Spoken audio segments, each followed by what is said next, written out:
Burkina Faso Africa का वो गरीब और कमजोर सा देश कि जिसको अभी कुछ वक्त पहले तक दुनिया के नक्शे में ढूंढने के लिए भी जूम करना पड़ता था, लेकिन फिर अचानक से इस देश की तरफ से इंटरनेशनली और नेशनली दोनों लेवल पर ही ऐसे बड़े बड़े फैसले लिए जाने लगे जिसकी वजह से अब ये हमेशा ही दुनिया की मीडिया में छाया रहता है। और इन तमाम फैसलों के पीछे और इन तमाम चीजों के पीछे सिर्फ और सिर्फ एक ही इंसान है जिसका नाम है इब्राहिम ट्राओरे। जरा आप खुद ही सोचिए कि अगर आपसे कोई कहे कि टायरों की मदद से न सिर्फ बहुत ज्यादा सस्ता बल्कि मजबूत और इको फ्रेंडली रोड तैयार किया जा सकता है तो आपको शायद ये मजाक लगेगा, लेकिन नहीं, इब्राहिम ट्राओरे ने अपने देश के अंदर इससे जुड़ा हुआ एक ऐसा प्रोजेक्ट शुरू किया है कि जिसकी चर्चा पूरी दुनिया में हो रही है, क्योंकि यहाँ पर पुराने और कचरे में पड़े हुए टायरों को इकट्ठा करके उनके ऊपर रोड बनाई जा रही है। इसके पीछे क्या लॉजिक है और इब्राहिम ट्राओरे के दिमाग में ये ख्याल आया क्यों, और क्या वजह है कि दुनिया भर के लोग अफ्रीका की इस कौम के इस एक्सपेरिमेंट से न सिर्फ हैरान हैं बल्कि काफी कुछ सीखने की भी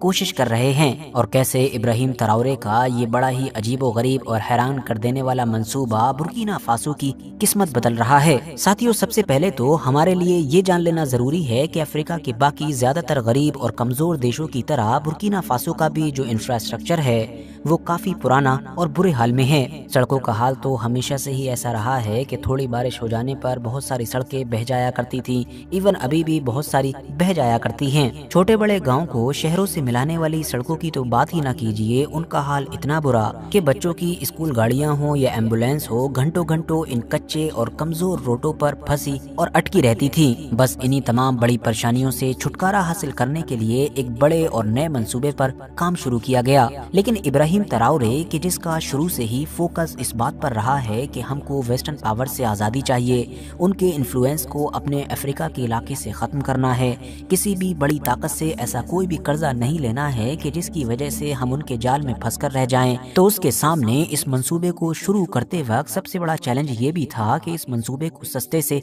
सस्ता बनाया जा सके, मतलब इसमें कम से कम पैसा खर्च हो। जबकि दूसरा फोकस इस बात पर भी था कि इस मंसूबे के तहत जो भी सड़कें वगैरह बने या जो भी काम किया जाए वो लॉन्ग लास्टिंग हो, मतलब कि वो मजबूत हो और उसकी उम्र हद से ज्यादा लंबी हो। जबकि जो तीसरा फोकस था वो इस बात पर था कि ये जो पूरा मंसूबा हो, जो प्रोजेक्ट हो, ये इको फ्रेंडली हो, मतलब हमारी जो आबो हवा है, हमारा मौसम है, इसको नुकसान पहुंचाने वाला ना हो। तो बस जब इन तीनों चीजों को ध्यान में रखते हुए नए मंसूबे पर काम शुरू किया गया तो वही चीज सामने निकल कर आई कि जिसका जिक्र हमने शुरू में किया था, मतलब वेस्ट हो चुके टायरों को जमीन पर बिछाकर उनके ऊपर सड़कों की तामीर। क्योंकि ये वही टायर हैं कि जो जब इंसान के इस्तेमाल के लायक नहीं रहते हैं तो फिर इनको कचरे का हिस्सा बना दिया जाता है, और जब इनमें आग लगाई जाती है तो इनसे जहरीला धुआं निकलता है, और अगर ये कहीं नदी नाले में चले जाते हैं तो वहाँ भी फंसकर हमारे इकोसिस्टम को ही नुकसान पहुँचाते हैं। इनको एक तरतीब के साथ जमीन पर बिछाया जाता है और फिर इनके ऊपर एक खास किस्म का मसाला डाला जाता है जो रबड़ के साथ अच्छी तरीके से चिपक जाता है और इस तरह से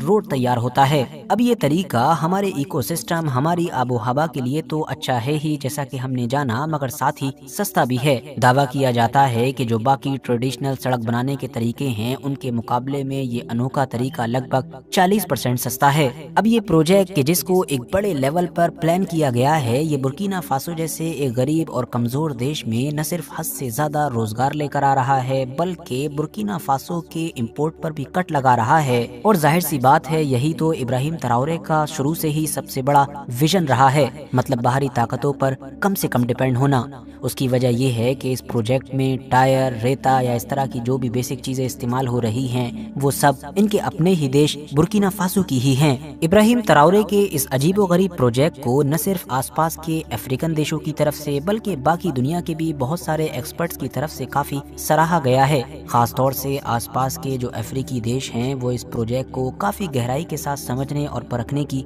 कोशिश कर रहे हैं, ताकि अगर मुमकिन हो तो वो इस सस्ते और हैरान कर देने वाले मंसूबे को अपने गरीब अफ्रीकी देश में भी एग्जीक्यूट कर सकें। और साथियों, यहाँ पर मामला सिर्फ रोड प्रोजेक्ट्स का ही नहीं है बल्कि बुर्किना फासो के अंदर ये देखा जा रहा है कि पिछले कुछ वक्त से सोलर एनर्जी हो या फिर वाटर सप्लाई सिस्टम हो, मतलब नदियाँ हो, डैम्स हो, इन सारे ही क्षेत्रों में बड़े बड़े प्रोजेक्ट्स की एक बाढ़ आ चुकी है। इतने ज्यादा मंसूबे लॉन्च किए जा रहे हैं कि आज से कुछ वक्त पहले तक कोई ये इमेजिन भी नहीं कर सकता था कि इतने ज्यादा और बड़े बड़े मंसूबे एक अफ्रीकन देश के अंदर लॉन्च हो सकते हैं। अगर واقعی برکینا فاسو میں سب کچھ ایسا ہی چل رہا ہے جیسا میڈیا کے ذریعے سے لگاتار ہم کو دکھایا جا رہا ہے اور آگے بھی ایسا ہی چلتا رہا تو شاید ہم کہہ سکتے ہیں کہ ایک اچھا مستقبل، ایک اچھا فیوچر برکینا فاسو کے لوگوں کا انتظار کر رہا ہے۔ باقی اس پورے معاملے پر آپ لوگوں کی کیا رائے ہے کمنٹس باکس میں ضرور بتائیں۔ ویڈیو اگر جانکاری سے بھرپور لگی ہو تو لائک کرنے کے ساتھ ساتھ دوستوں کے ساتھ ضرور شیئر کریں، اور ایسے ہی نالجبل اور ہسٹوریکل ویڈیوز ہمیشہ دیکھنے کے لیے